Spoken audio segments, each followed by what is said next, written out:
এটি হলো র্যাঞ্চো, যার স্যালারি 12,75,000 টাকা। এটি হলো ফারহান, যার স্যালারি 16,75,000 টাকা। এবং এটি হলো রাজু, যার স্যালারি 24,75,000 টাকা। আমরা দেখব নতুন বাজেট আসার পর এদের কাকে কত ট্যাক্স পে করতে হবে। সবথেকে প্রথমে রাজু, ফারহান এবং র্যাঞ্চোর জন্য যে 75,000 করে যে স্ট্যান্ডার্ড ডিডাকশন সেটি কিন্তু হয়ে যাবে তাদের স্যালারি থেকে। তাহলে তাদের যে নেট ইনকাম সেটি হলো র্যাঞ্চোর জন্যে 12 লাখ টাকা, ফারহানের জন্যে 16 লাখ টাকা এবং রাজুর জন্যে 24 লাখ টাকা। তাহলে এদের যে নতুন ট্যাক্স স্ল্যাব অনুযায়ী র্যাঞ্চোকে ট্যাক্স দিতে হবে 60,000 টাকা, ফারহানকে ট্যাক্স দিতে হবে 1,20,000 টাকা এবং রাজুকে ট্যাক্স দিতে হবে 3 লাখ টাকা। কিন্তু রিবেটের 87A অনুযায়ী র্যাঞ্চো রিবেট পাবে 60,000 টাকা, তার মানে তাকে কোনো ট্যাক্স পে করতে হচ্ছে না নতুন ট্যাক্স স্ল্যাব অনুযায়ী।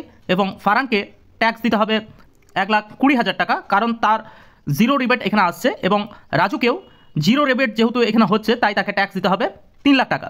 তাহলে আমাদের যে ওল্ড রিজিউমের যে ট্যাক্স ছিল, অর্থাৎ 2024-এর যে ট্যাক্স অনুযায়ী র্যাঞ্চোকে ট্যাক্স দিতে হতো 90,000 টাকা এবং ফারহানকে ট্যাক্স দিতে হতো 1,80,000 টাকা এবং রাজুকে ট্যাক্স দিতে হতো 1,20,000 টাকা। কিন্তু এবছর 2025-এর যে নতুন ট্যাক্স, তাতে তারা ট্যাক্সের জন্য সেভ করছে র্যাঞ্চোর জন্য 90,000 টাকা এবং ফারহান সেভ করছে 60,000 টাকা এবং রাজু সেভ করছে 1,20,000 টাকা।